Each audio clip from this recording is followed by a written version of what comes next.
বিসমিল্লাহির রহমানির রহিম। প্রিয় এসএসসি পরীক্ষার্থীরা, তোমরা যারা 2026 সালে পরীক্ষা দিবে, তোমাদের জন্য প্রতি বছরের ন্যায় এবছরও সকল বিষয়ের সাবজেক্টের সাজেশন তৈরি করেছি। আজকের বাংলা দ্বিতীয় পত্র নৈর্ব্যক্তিক সাজেশনের দ্বিতীয় পর্বে নৈর্ব্যক্তিক অংশের সম্পূর্ণ সাজেশনটি আজকের তোমরা পেয়ে যাবে। এর আগে নির্মিতি অংশের এটি সাজেশন দেওয়া হয়েছে এবং পর্ব 1-এ বাংলা দ্বিতীয় পত্রের নৈর্ব্যক্তিক সাজেশন দেওয়া হয়েছে।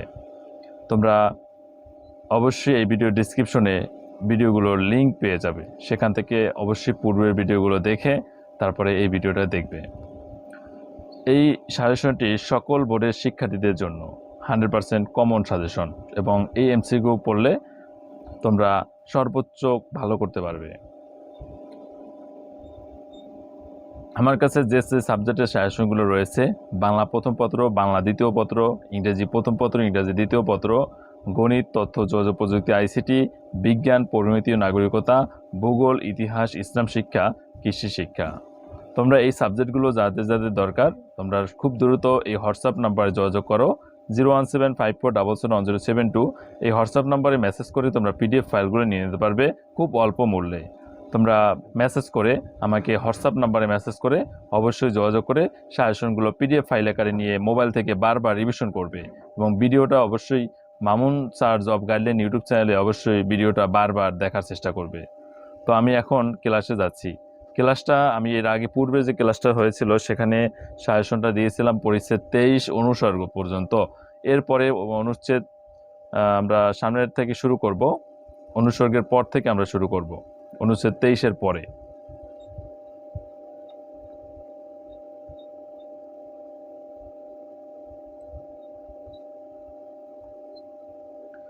আমরা অনুচ্ছেদ 23-এ এসে গেছি। এখন আমরা অনুচ্ছেদ 23-এর পরে যেটা রয়েছে সেটা আমরা শুরু করব। পরিচ্ছেদ 31, বাক্যের অংশ ও শ্রেণী বিভাগ। তুমি এত নিচ, বাক্যটি দ্বারা কি প্রকাশ পেয়েছে? ঘৃণা। ছি, তোমার এই কাজ, বাক্যটিতে কি প্রকাশ পেয়েছে? ধিক্কার। বড্ড শুকিয়ে গেছিস রে, এটি কি ধরনের বাক্য? আদর বোঝাতে ব্যবহৃত হয়েছে। ময়না কথা কয় না, বাক্যটি কোন শ্রেণীর বাক্য? বিবৃতিমূলক বাক্য। লজ্জা প্রকাশে নিচের কোন বাক্য ব্যবহার করা হয়েছে? সি সি, তার সাথে পারলে না। পরীক্ষায় সফল হও, এটি কোন ধরনের বাক্য? ইচ্ছাসূচক। কোনটি সরল বাক্য? মেঘ গর্জন করলে ময়ূর নৃত্য করে। তার বয়স হলেও বুদ্ধি হয়নি, কোন ধরনের বাক্য? সরল বাক্য। বাক্যর একক কি?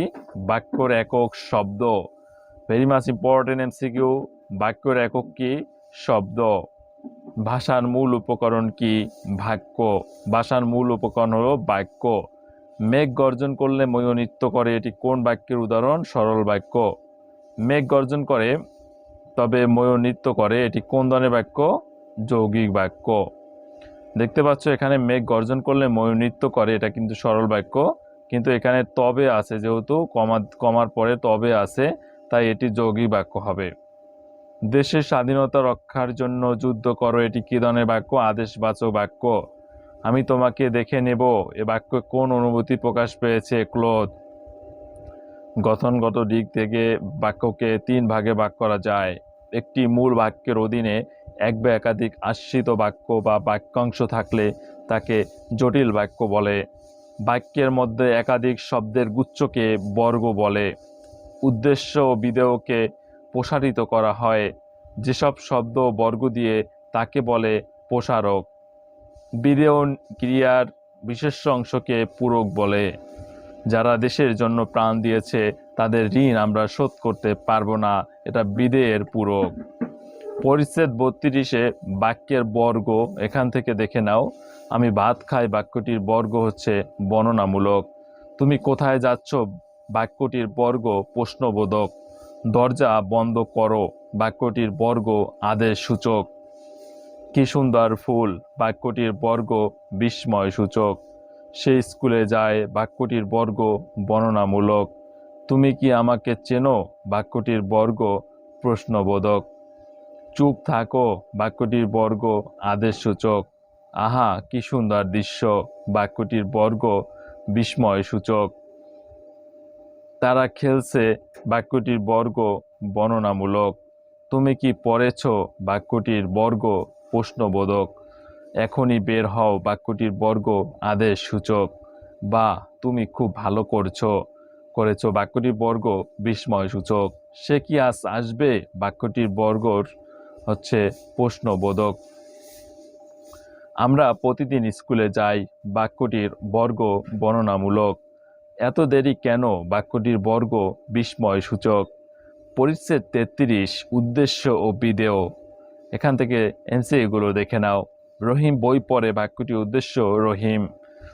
রহিম বই পড়ে বাক্যটির বিধেয় বই পড়ে। পাখি আকাশে উড়ে বাক্যটির উদ্দেশ্য হচ্ছে পাখি, আর আকাশে উড়ে এটা হচ্ছে বিধেয়। পাখি আকাশে উড়ে বাক্যটির বিধেয় আকাশে উড়ে। সে স্কুলে যায়, এখানে সে হচ্ছে উদ্দেশ্য, আর স্কুলে যায় হচ্ছে বিধেয়।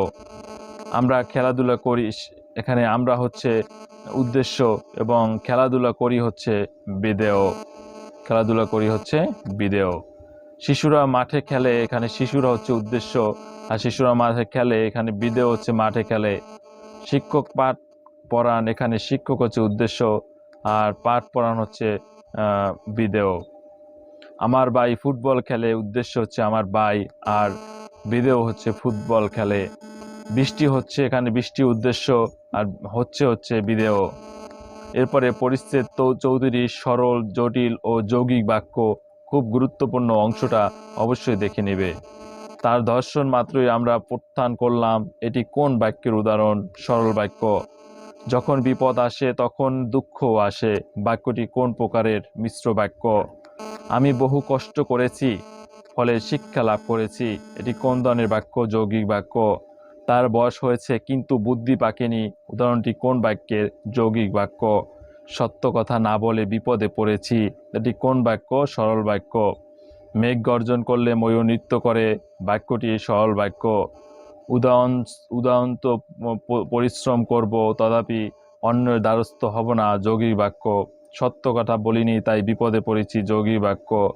সময় বোঝাতে জটিল বাক্য যোজকের কোন জোর ব্যবহার করা হয়। যখন তখন। দুর্জন লোক পরিত্যাজ্য, বাক্যটিকে জটিল বাক্যে পরিণত করলে হবে। যেসব লোক দুর্জন তারা পরিত্যাজ্য। লোকটি ধনী কিন্তু কৃপণ, কোন ধরনের বাক্য। যৌগিক বাক্য। পরিচ্ছেদ 35 কারক। খুব গুরুত্বপূর্ণ।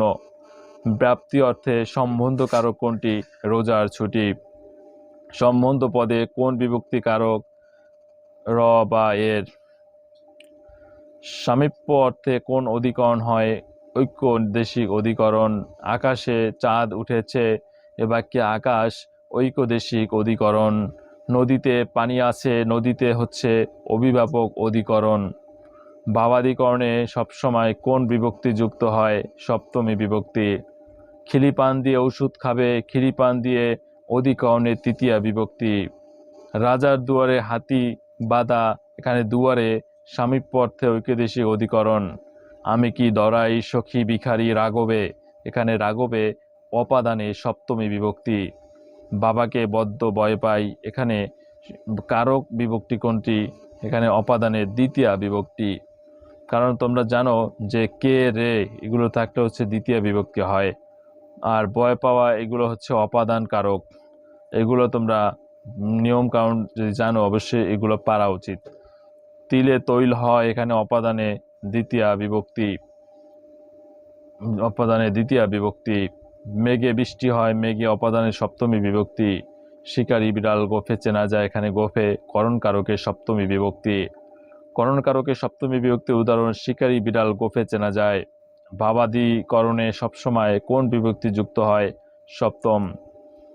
কান্নায় শোক মন্দীভূত হয়, কান্নায় কোন কারক কোন বিভক্তি। ভাবাদিকরণে সপ্তমী। সারা রাত বৃষ্টি হয়েছে, এখানে সারা রাত অধিকরণে শূন্য বিভক্তি। বাড়ি থেকে নদী দেখা যায়, এখানে বাড়ি হচ্ছে অধিকরণ কারক। গোড়ায় গাড়ি টানে, এ বাক্যে গোড়ায় কোন কারকে কোন বিভক্তি। কর্তৃকারকে সপ্তমী বিভক্তি। ডাক্তার ডাক নিম্নরেখ শব্দটি কোন কারক। কর্ম। জিজ্ঞাসিব জনে জনে, এখানে জনে জনে কোন কারকে কোন বিভক্তি। কর্মে সপ্তমী। এ অধীনে দায়িত্বভার অর্পণ করুন, এখানে অধীন হচ্ছে কর্মকারক। বাঘে মহিষে এক ঘাটে জল খায় এ বাক্যে কোন জাতীয় কর্তা উল্লেখ করা হয়েছে? ব্যতিহার কর্তা। খেজুর রসে গুড় হয় কি বোঝাতে অপাদান কারক হয়েছে? জাত বোঝাতে। জগতে কীর্তিমান হয় সাধনায়, এখানে সাধনায় কোন কারকের উদাহরণ? করণ কারক। টাকায় টাকা হয়, এখানে টাকা কর্মে শূন্য বিভক্তি। ফুলের গন্ধে গুম আসে না, এখানে নিম্নরূপবর্তী সম্বন্ধ কারক। কোন কারকের দ্বারা দিয়ে কর্তৃক ইত্যাদি অনুসর্গ যুক্ত হয়? করণ কারক। জমি থেকে ফসল পাই, বাক্যটিতে জমি থেকে অপাদান কারক। শিক্ষককে জানাও এ বাক্যে শিক্ষককে কর্মকারক। বাক্য ক্রিয়ার সঙ্গে কোন পদের সম্পর্ককে কারক বলে? বিশেষ্য সর্বনাম। ক্রিয়ার সঙ্গে সরাসরি সম্পর্ক নেই তেমন কারকের নাম হচ্ছে সম্বন্ধ। বাংলা ভাষায় কারকের সংখ্যা 6টি। লোকটা জাতিতে বৈষব, এখানে জাতিতে কোন কারকে কোন বিভক্তি? করণের সপ্তমী। বাড়ি নেই, বাবা বাড়ি নেই, নিম্নরূপবর্তী হচ্ছে অধিকরণের শূন্য। জ্ঞানের আলোকে কোন সম্বন্ধ পদ? অভেদ। করণ কারকের সপ্তমী বিভক্তি উদাহরণ হচ্ছে শিকারী বিড়াল গোপে চেনা যায়। এখন আমরা পরিচ্ছেদ 40 ভাগধারা থেকে অংশ থেকে আমরা এমসিকিউগুলো দেখে নিব। বাগধারা অংশ থেকে যে এমসিকিউগুলো খুব গুরুত্বপূর্ণ সেগুলো অবশ্যই তোমরা দেখে নাও। 1 নম্বরে অহিংসা পরম ধর্ম, এখানে ধর্ম কোন অর্থে ব্যবহৃত হয়েছে? সৎ কাজ। শব্দের আবিধানিক অর্থই বাচার্থ। 9-6 ভাগধারাটি অর্থ অপচয়। কই মাছের প্রাণ ভাগধারাটি হচ্ছে যা সহজে মরে না। অহিনকুল শব্দের অর্থ ভীষণ শত্রুতা। মণিকাঞ্চন যোগ এর সমার্থক ভাগধারা সোনায় সোহাগা। গোবর গণেশ ভাগধারাটি অর্থ মূর্খ। উড়নচন্দ্রী ভাগধারাটি অর্থ অমিত ব্যয়ী। বালির বাট ভাগধারাটি অর্থ অস্থায়ী বস্তু। আকাশ কুসুম ভাগধারাটির অর্থ হচ্ছে অবাস্তব কল্পনা। দুধের মাছি ভাগধারাটির অর্থ হচ্ছে সুসময়ের বন্ধু। তামার বিষ ভাগধারাটির অর্থ হচ্ছে অর্থের কুপ্রভাব। রাবণের চিতা ভাগধারাটির অর্থ হচ্ছে চির অশান্তি। কুল কাঠের আগুন এর প্রকৃত অর্থ তীব্র জ্বালা। সৌভাগ্যর বিষয় কথাটিকে কোন ভাগধারা দিয়ে বোঝানো হয়েছে? একাদশে বৃহস্পতি। চোখের পর্দা ভাগধারাটির সঠিক অর্থ লজ্জা। ইঁদুর কপালের বিপরীত ভাগধারা হচ্ছে একাদশে বৃহস্পতি। ইতর বিশেষ ভাগধারাটির অর্থ হচ্ছে পার্থক্য। গোপ খেজুরে কোন অর্থে প্রয়োগ করা হয়? নিতান্ত অলস। এসপার ওসপার ভাগধারাটি হচ্ছে মীমাংসা অর্থে প্রকাশ করে। অগ্নি পরীক্ষা ভাগধারাটির সঠিক অর্থ কঠিন পরীক্ষা। বগধার্মিক ভাগধারাটির অর্থ হচ্ছে বন্ধ সাধু। গোড়ায় গলদ ভাগধারাটির অর্থ হচ্ছে শুরুতে ভুল। এরপরে আমরা পরিচ্ছেদ 41 প্রতিশব্দগুলো দেখব। আবির্ভাবের সঠিক বিপরীত শব্দ হচ্ছে তিরোভাব। যশ শব্দের বিপরীত শব্দ অপযশ। যক্ষমের বিপরীত শব্দ স্থাবর। মৃদু শব্দটির বিপরীত শব্দ হচ্ছে প্রবল। গিরিহী শব্দের বিপরীত শব্দ হচ্ছে সন্ন্যাসী। ব্রত শব্দের বিপরীত শব্দ হচ্ছে ভবিষ্যৎ। সূর্য শব্দটির প্রতিশব্দ হচ্ছে সবিতা। সমুদ্র শব্দের প্রতিশব্দ হচ্ছে অর্ণব। কোনটি পর্বত শব্দের প্রতিশব্দ? অর্দি। আকাশ শব্দের প্রতিশব্দ অম্বর। সমুদ্র শব্দের প্রতিশব্দ জলদি। আগুন শব্দের প্রতিশব্দ হুতাশন। সাপ শব্দের প্রতিশব্দ অহি। রত্নাকর শব্দের প্রতিশব্দ সমুদ্র। পাবক শব্দের প্রতিশব্দ আগুন। অর্ণব অর্থ হচ্ছে সমুদ্র। অনুচ্ছেদ 42 বিপরীত শব্দ। অমর শব্দের বিপরীত শব্দ হচ্ছে নশ্বর। সৎ শব্দের বিপরীত শব্দ অসৎ। বিস্তৃত শব্দের বিপরীত শব্দ সংকীর্ণ। উন্নতি শব্দের বিপরীত হচ্ছে অবনতি। দুঃখ শব্দের বিপরীত শব্দ হচ্ছে সুখ। অন্ধকার শব্দের বিপরীত শব্দ হচ্ছে আলো। প্রাচীন শব্দের বিপরীত শব্দ হচ্ছে নবীন। ধনী শব্দের বিপরীত শব্দ হচ্ছে দরিদ্র। সহজ শব্দের বিপরীত শব্দ জটিল। শত্রু শব্দের বিপরীত শব্দ বন্ধু। স্বাধীন শব্দের বিপরীত শব্দ পরাধীন। ন্যায় শব্দের বিপরীত শব্দ অন্যায়। গোপন শব্দের বিপরীত শব্দ প্রকাশ্য। স্থির শব্দের বিপরীত শব্দ অস্থির। শীত শব্দের বিপরীত শব্দ গ্রীষ্ম। সুখী শব্দের বিপরীত শব্দ দুঃখী। উপকার শব্দের বিপরীত শব্দ অপকার এবং জয় শব্দের বিপরীত শব্দ পরাজয়। দূর শব্দের বিপরীত শব্দ নিকট। অল্প শব্দের বিপরীত শব্দ বেশি। এই হচ্ছে পুরো সাজেশনটা আমরা আজকের ক্লাসে শেষ করলাম বাংলা দ্বিতীয় পত্র।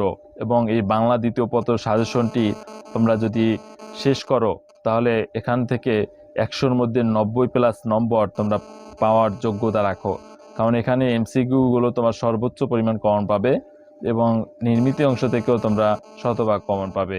তাই তোমরা এখান থেকে 100-র মধ্যে 90 মার্ক না রাখা খুবই সম্ভব বলে আমি মনে করি, এবং তাই তোমরা খুবই দ্রুত এই সাজেশনটি নেওয়ার জন্য 01754771072 এই হোয়াটসঅ্যাপ নাম্বারে মেসেজ করে সাজেশনটি নিয়ে নাও। তোমরা সকল বিষয়ে সাজেশন, মোট 12টি বিষয় সাজেশন একসাথে নিলে 800 টাকা দিয়ে তোমরা সাজেশনগুলো নিয়ে নিতে পারবে। বিকাশ নাম্বার 01754771072, বিকাশ সাথে নগদ নম্বরে সেন্ড মানি করে তোমরা নিতে পারবে। যদি তোমরা শুধু আলাদা আলাদা এক একটা পত্র নিতে চাও, যেমন বাংলা দ্বিতীয় পত্র, নৈবিত্তিক এবং নির্মিত অংশের সাজেশন মাত্র 100 টাকা, বাংলা প্রথম পত্র, সৃজনশীল সহ 100 টাকা, এভাবে প্রতিটা সাবজেক্ট 100 টাকা করে তোমরা আলাদা আলাদা করে নিতে পারবে। তো খুব দ্রুত সাজেশনগুলো সংগ্রহ করো, এবং সাজেশনগুলো ভিডিও আকারে আমার এই Mamun sir job guideline YouTube চ্যানেলে কিন্তু দিয়ে দেওয়া হচ্ছে, এবং এই সাজেশনগুলো তোমরা খুবই গুরুত্ব সহকারে ভিডিওটা দেখবা। আর বারবার রিভিশন করার জন্য অবশ্যই পিডিএফ ফাইলটা নেওয়ার জন্য 01754771072 এই নম্বরে যোগাযোগ করবে, তাহলে পিডিএফ ফাইলটা তোমরা নিতে পারবে। আজকের ভিডিওটা এই পর্যন্ত ছিল। ভালো থাকবে, ধন্যবাদ সকলকে।